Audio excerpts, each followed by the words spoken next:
अखिलेश यादव जिंदाबाद जिंदाबाद जिंदाबाद। संभल में शांति कायम करो कायम करो कायम करो। संभल के लोगों को इंसाफ दो इंसाफ दो इंसाफ दो।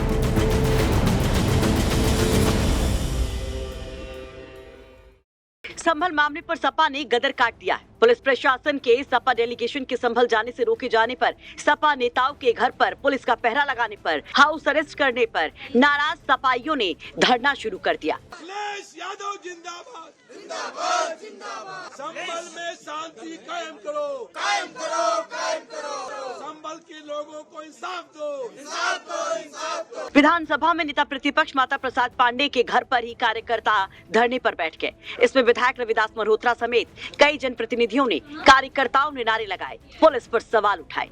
समाजवादी पार्टी का 15 सदस्यीय प्रतिनिधिमंडल आज संभल जाना था, लेकिन संभल जाने से पहले ही नेताओं को रोका गया है। नेता प्रतिपक्ष माता प्रसाद पांडे को उनके आवास पर रोका गया।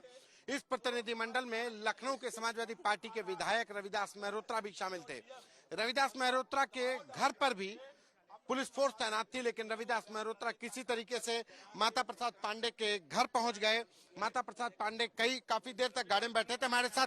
रविदास, क्या ये आप लोग जा रहे थे, फिर आप लोग धरना करने लग गए? हम लोगों को यहाँ से जाने से रोका जा रहा है और समाजवादी पार्टी के राष्ट्रीय अध्यक्ष माननीय अखिलेश यादव जी ने कहा है कि आप पांडे जी के घर पर जाइए और अगर आपको रोकने का प्रयास हो रहा है तो वहीं धरना दीजिए और जनता जाने कि आज पूरे उत्तर प्रदेश में अघोषित रूप से आपातकाल लगा दिया गया है और तानाशाही के माध्यम से हमारी आवाज दबाने का काम हो रहा है। हम ये चाहते हैं कि संभल में शांति, अमन, चैन कायम हो।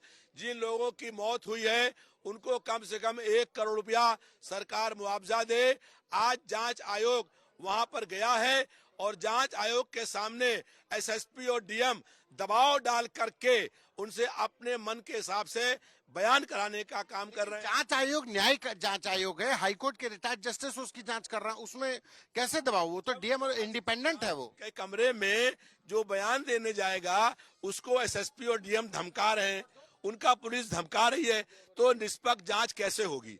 इसलिए हाई कोर्ट के वर्तमान न्यायाधीश जब जांच करेंगे तब जांच सही होगी। अगर सुप्रीम कोर्ट ने आदेश कल किया है, सुप्रीम कोर्ट अगर आदेश नहीं करती तो भारतीय जनता पार्टी हर शहर को संभल बनाने का काम कर देगी। वर्तमान में 163 लागू है, वहां पर शांति व्यवस्था बनाने के लिए डीएम और एसपी कैंप कर रहे हैं, वहां पर फोर्स डिप्लॉय है, लेकिन वहां पे आपके जाने से लॉ एंड ऑर्डर बिगड़ जाएगा। तब हम लोग ये कह रहे हैं कि हम लोग शांति और अमन कायम करने जा रहे हैं।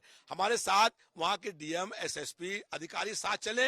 हम लोग उन लोगों से मिलेंगे जिन लोगों के घरों में मौत हुई है, जो के बच्चे घायल हैं, अस्पताल मिलेंगे। 3 दिन बाद चले जाइए। 3 दिन पहले कहा था, यही बात जो आप कह रहे हैं कि कहा था 3 दिन पहले, आज के लिए कहा था। हम 3 दिन रुक गए थे, हम रुकते नहीं, उनकी बात पर रुक गए थे, लेकिन फिर भी उन्होंने आज ये आदेश कर दिया।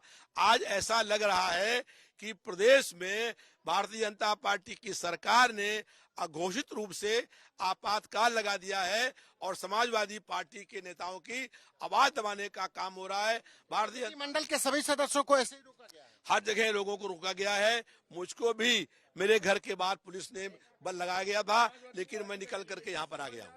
दरअसल आज सपा का 15 सदस्यीय दल संभल जाने वाला था, जिसके पहले ही सपा के नेताओं को हाउस अरेस्ट करना पुलिस से शुरू कर देती है। पुलिस का पहरा शुरू हो जाता है सपा नेताओं के घर पर। प्रतिनिधिमंडल में शामिल सपा नेताओं को उनके घरों और गृह जनपदों में ही रोकने की कोशिशें शुरू हो जाती हैं। घरों के बाहर पुलिस बैठाने की खबरें आने लगती हैं।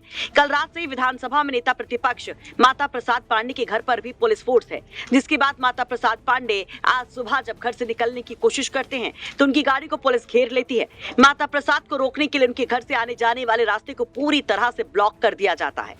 इधर माता प्रसाद पांडे कहते हैं कि अभी फिलहाल वो सपा दफ्तर जाना चाहते हैं, लेकिन पुलिस उनको कहीं जाने नहीं देती है, तो माता प्रसाद पांडे भी गाड़ी पर अड़कर बैठे रहते हैं। काफी देर तक ये ड्रामा वहां पर चलता रहता है और आखिरकार जब माता प्रसाद पांडे और उनके तमाम साथी नहीं जा पाते तो वहीं धरना शुरू कर देते हैं, जिसकी तस्वीरें आप देख रहे हैं। लगातार समाजवादी पार्टी पार्टी के नेताओं की प्रतिक्रिया इस पर आ रही है। अखिलेश यादव भी सपा की डेलीगेशन को रोके जाने, सपा नेताओं को हाउस अरेस्ट करने पर जमकर बरसते हैं और सोशल मीडिया प्लेटफॉर्म पर एक बड़ा पोस्ट करके सरकार और पुलिस को घेर जाते हैं।